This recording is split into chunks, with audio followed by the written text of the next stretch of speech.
Hello everyone, आज का video जो है वो उपसंयोजी यौगिक कोऑर्डिनेशन कंपाउंड का पार्ट 2 वीडियो है। यदि आपने आज के वीडियो के पहले पार्ट 1 वीडियो नहीं देखा है तो पहले आप मेरे चैनल पर स्वेच्छा साइंस हब सर्च करके प्लेलिस्ट में जाएं। आपको प्लेलिस्ट में सीधे क्लास 12th केमिस्ट्री और उपसंयोजी यौगिक का ही प्लेलिस्ट बस है एक। सीधे मैंने इसी चैप्टर का प्लेलिस्ट बना दिया है जिससे ज्यादा ढूंढना ना पड़े, जिससे कि जितने भी इस चैप्टर के पार्ट हैं वो सभी आपको एक जगह मिल जाएं। तो आप लोग प्लेलिस्ट में जाकर क्लास 12th केमिस्ट्री उपसंयोजी यौगिक और इंग्लिश में कोऑर्डिनेशन कंपाउंड भी लिखा हुआ मिलेगा, तो उसमें जाकर आपको इस चैप्टर के सभी पार्ट मिल जाएंगे। तो पहले आप इस पार्ट को देखने के पहले पार्ट 1 जरूर देखें, जिससे इससे रिलेटेड चीजें आपको जो पार्ट 1 में पढ़ाई जा चुकी हैं वो समझ में आए। तो चलिए आज का हम वीडियो स्टार्ट करते हैं। तो जो चैप्टर है उपसंयोजी यौगिक जो चल रहा था कोऑर्डिनेशन कंपाउंड, उसमें हम आगे बढ़ते हैं। तो आज हम देखने वाले हैं उपसंयोजी यौगिक से संबंधित प्रमुख शब्द। जो उपसंयोजी यौगिक होते हैं, मैं पार्ट 1 में बता चुकी हूं कि उपसंयोजी यौगिक क्या होते हैं। ऐसे यौगिक जिनको यदि हम पानी में विलय करें और फिर हम चाहें कि जिन लवणों से मिलके वो उपसंयोजी यौगिक बना है, उन लवणों में उपस्थित जो आयन्स थे उनका परीक्षण इस उपसंयोजी यौगिक में भी मिले तो वो नहीं मिलता है। पूरी सही तरीके से परिभाषा आपको पार्ट 1 में मिलेगी। मैंने उसमें द्विक लवण क्या है, उपसंयोजी यौगिक क्या है, और द्विक लवण और उपसंयोजी यौगिक ये दोनों किसके प्रकार हैं, ये सभी चीजें मैंने उस वीडियो में बताई है पार्ट 1 में।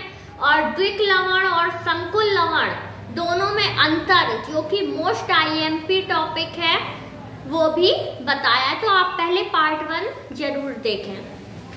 तो आज के वीडियो में हम देखने वाले हैं उपसंयोजी यौगिक से संबंधित प्रमुख शब्द जो उपसंयोजी यौगिक होते हैं। जैसे आपको यहाँ पे एक ये बड़े ब्रैकेट के अंदर Fe और Cn के बाहर 6 लिखा दिख रहा है, जिसका नाम है फेरोसाइनाइड। तो ये जो यौगिक है ये किसका एग्जाम्पल है? उपसंयोजी यौगिक का एग्जाम्पल है। तो इस तरह के जो उपसंयोजी यौगिक होते हैं, इससे संबंधित जो कुछ प्रमुख शब्द हैं वो आज के वीडियो में हम देखने वाले हैं। आज के पार्ट 2 में हम देखने वाले हैं। तो सबसे पहले जो है केंद्रीय धातु। केंद्रीय धातु इंग्लिश में हम कह सकते हैं सेंट्रल मेटल। तो उपसंयोजी यौगिक में केंद्रीय धातु क्या होती है ये देखेंगे हम। तो यहाँ पर जैसा हमने एक एग्जाम्पल लिया है, इसी एग्जाम्पल से हम जितने भी उपसंयोजी यौगिक से संबंधित शब्द हैं उनको समझेंगे। तो यहाँ पर आप देख रहे हैं जो फेरोसाइनाइड का यहाँ पर हमने एग्जाम्पल लिया है, बड़े ब्रैकेट के अंदर रेड कलर से Fe लिखा हुआ है और ब्लैक कलर से ब्रैकेट में Cn और बाहर 6 लिखा हुआ है। तो इसमें हमें ये देखना है कि केंद्रीय धातु क्या होगी। तो केंद्रीय धातु क्या होगी, तो सबसे पहले तो परिभाषा देख लेते हैं हम। केंद्रीय धातु सेंट्रल मेटल क्या है? वह परमाणु या आयन जो लिगेंड क्या होता है? जो इलेक्ट्रॉन युग्म मतलब 2 इलेक्ट्रॉन का जोड़ा, जिसको इंग्लिश में हम लोन पेयर भी कहते हैं। तो वह परमाणु या आयन जो लिगेंड मतलब इलेक्ट्रॉन युग्म दाता, जो इलेक्ट्रॉन युग्म का दान करे, उसके साथ उपसंयोजी बंध बनाती है, वो क्या कहलाएगी? केंद्रीय धातु कहलाएगी। तो यहाँ पर हम देख रहे हैं ये FeCN6 का और यहाँ नीचे हमने इसकी विस्तृत संरचना बनाई है। तो जहां आप देखेंगे कि जो Fe2+ है वो चारों तरफ से ये CN6 से 6 CN से क्या है, उपसहसंयोजी बंध के द्वारा जुड़ी हुई है। इसका मतलब क्या हुआ कि जो ये CN है, साइनाइड है, ये फेरस, जो कि कहना चाहिए कि क्या है, आयरन धातु है। आयरन धातु से ये जो साइनाइड है, 6 साइनाइड हैं, ये उपसहसंयोजी बंध द्वारा जुड़े हुए हैं। इसका मतलब क्या है कि जो ये साइनाइड है ये फेरस आयन को क्या दे रही है, 2 इलेक्ट्रॉन युग्म दान कर रही है। हर जो साइनाइड है, हर जो CN आयन है, वो क्या कर रहा है, इस केंद्रीय धातु को जो कि Fe है उसको 2 इलेक्ट्रॉन दे रहा है। 2 इलेक्ट्रॉन देने के साथ क्या बना रहा है, उपसहसंयोजी बंध बना रहा है। तो वह परमाणु या आयन जो लिगैंड मतलब इलेक्ट्रॉन युग्म दान करने वाला जो होता है उसके साथ, मतलब ये CN के साथ जो उपसहसंयोजी बंध बना के जुड़ा हो, वह क्या कहलाता है, केंद्रीय धातु कहलाती है। तो यहाँ पर हम देख रहे हैं कि केंद्रीय धातु क्या होगी, ये Fe होगी, क्योंकि ये 6 CN के साथ उपसहसंयोजी बंध से जुड़ी हुई है। और CN क्या कर रहा है, इस Fe को 2 इलेक्ट्रॉन का जोड़ा, और 2 इलेक्ट्रॉन का जोड़ा क्या कहलाता है, इलेक्ट्रॉन युग्म, एकांकी इलेक्ट्रॉन युग्म, इंग्लिश में कहेंगे लोन पेयर का दान कर रहा है। ये हर जो CN है वो Fe को एक एकांकी इलेक्ट्रॉन युग्म लोन पेयर दे रहा है और उपसहसंयोजी बंध बना रहा है। तो ये जो Fe है ये क्या कहलाएगी, केंद्रीय धातु कहलाएगी, ये केंद्रीय धातु कहलाएगी। तो FeCN6 में केंद्रीय धातु क्या है, Fe है। इसके बाद दूसरा इससे रिलेटेड शब्द है, उपसहसंयोजी यौगिक से रिलेटेड, वो है संलग्नी या लिगैंड।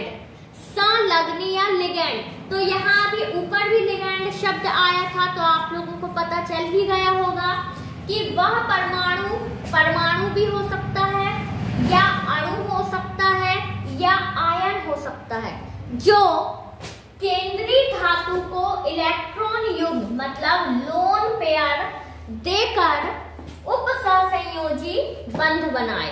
तो जैसा हमने यहाँ देखा था कि ये जो आयरन धातु है, इसको साइनाइड जो 6 हैं, ये 6 साइनाइड क्या कर रहे थे,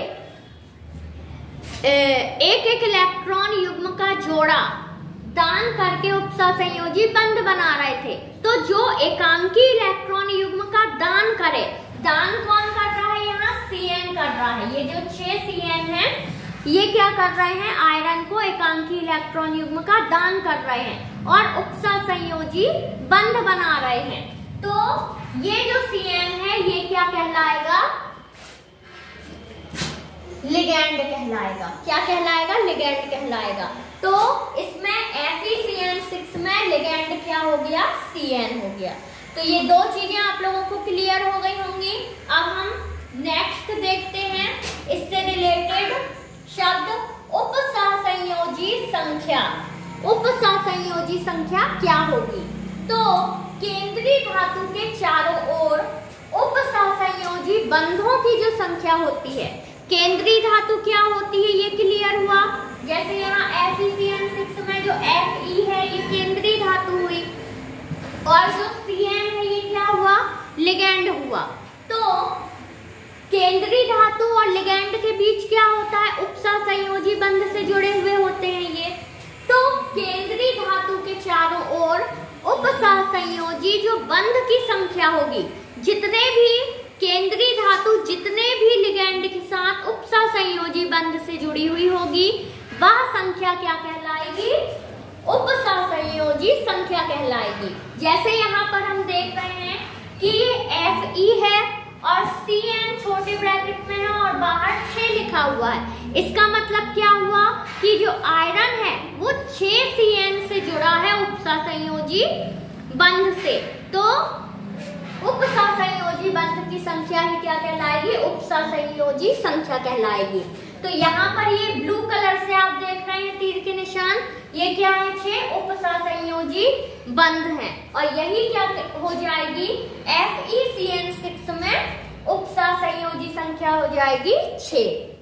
इसके बाद अगला शब्द है उपसहसंयोजन क्षेत्र। उपसहसंयोजन क्षेत्र क्या होता है? तो जो उपसहसंयोजी यौगिक होता है उसमें बड़े कोष्टक के अंदर, बड़ा कोष्टक मतलब ये वाला, जो ये वाला कोष्टक होता है ये बड़ा कोष्टक कहलाता है और जो ऐसा कोष्टक होता है वो छोटा कोष्टक कहलाता है। तो बड़े कोष्टक के अंदर केंद्रीय धातु और उससे जुड़े लिगेंडों को व्यक्त किया जाता है। जो बड़ा ब्रैकेट होता है, जैसे अभी हमने ये नाम लिखा है, बड़े ब्रैकेट के अंदर Fe और फिर छोटे ब्रैकेट में Cn, बाहर 6, FeCN6। तो जो ये बड़े ब्रैकेट के अंदर हमने केंद्रीय धातु और लिगेंड इन दोनों को लिखा जाता है। तो ये जो बड़े ब्रैकेट के अंदर का पूरा क्षेत्र है ये कहलाता है उपसहसंयोजन क्षेत्र। ये क्या कहलाएगा? उपसहसंयोजन क्षेत्र कहलाएगा। और उपसहसंयोजन क्षेत्र के बाहर का जो क्षेत्र होता है, जहां हो सकता है कोई आयन वगैरह उपस्थित हो, ऋण आयन भी उपस्थित हो सकता है और धन आयन भी उपस्थित हो सकता है। तो बाहर का जो क्षेत्र है वो क्या कहलाएगा? आयनीकरण क्षेत्र कहलाएगा। ठीक है? हाँ। तो बड़े ब्रैकेट के अंदर का क्षेत्र हुआ उपसहसंयोजन क्षेत्र और बाहर का, जैसे मैंने यहाँ ये ग्रीन कलर से लिखा है, ये हुआ आयनीकरण क्षेत्र। एक चीज और आपको बता दूं, जैसे मान लीजिए आप कोई एग्जाम्पल देखें, उसमें बड़े ब्रैकेट के अंदर कुछ लिखा हुआ होगा और बाहर भी मान लीजिए कुछ लिखा हुआ, मान लीजिए Cl- लिखा है। तो बड़े ब्रैकेट के अंदर का ये जो क्षेत्र हो गया, ये क्या हो गया? धनायन हो गया। ये क्या हो गया? धनायन हो गया। और बाहर वाला क्या हो गया? ऋणायन हो गया। लेकिन ऐसा जरूरी नहीं है कि बड़े ब्रैकेट के अंदर धनायन ही हो और बाहर ऋणायन ही हो। कभी बड़े ब्रैकेट के अंदर ऋणायन भी हो सकता है और बाहर का धनायन भी हो सकता है। तो ये आगे अगले पार्ट में, ये पार्ट 2 था, पार्ट 3 में उपसहसंयोजी यौगिकों का IUPAC नामकरण कैसे करें ये देखेंगे और उसमें जो सूत्र होगा कि किस तरह से हम शब्दों को जमा कर किसको क्या कहेंगे, कैसे करेंगे, ये सभी उपसहसंयोजी यौगिकों के IUPAC नामकरण में बताएंगे। तो ये आपको मैंने इसीलिए अभी बताया, पार्ट 3 में भी क्लियर कर दूंगी। तो आज का वीडियो यदि आप लोगों को अच्छा लगा हो तो लाइक जरूर करिएगा। सिर्फ आपको एक क्लिक करना होता है और उसमें आप लोग कंजूसी दिखाते हैं। सब्सक्राइब करने का पैसा नहीं लगता है, फिर भी कंजूसी दिखाते हैं, सब्सक्राइब नहीं करते हैं। सब्सक्राइब करिए चैनल को, वीडियो को लाइक करिए और शेयर करिए। तो ये था उपसहसंयोजी यौगिक चैप्टर, जो कि क्लास 12 का केमिस्ट्री का चैप्टर है, उसका ये पार्ट 2 था। ये देखने के पहले पार्ट 1 जरूर देखें और इसके बाद पार्ट 3 का वीडियो भी आएगा जिसमें आपको उपसहसंयोजी यौगिक का IUPAC नामकरण देखने को मिलेगा और बहुत ही सरल तरीके से आपको बताया जाएगा जिससे आप सभी उपसहसंयोजी यौगिकों का नामकरण IUPAC नामकरण कर सकेंगे। और उपसहसंयोजी यौगिकों का IUPAC नामकरण बहुत इंपॉर्टेंट है, परीक्षाओं में एग्जाम में 4 या 5 मार्क्स का आता ही आता है, इसीलिए पार्ट 3 को जरूर देखें। Thank you for watching my video.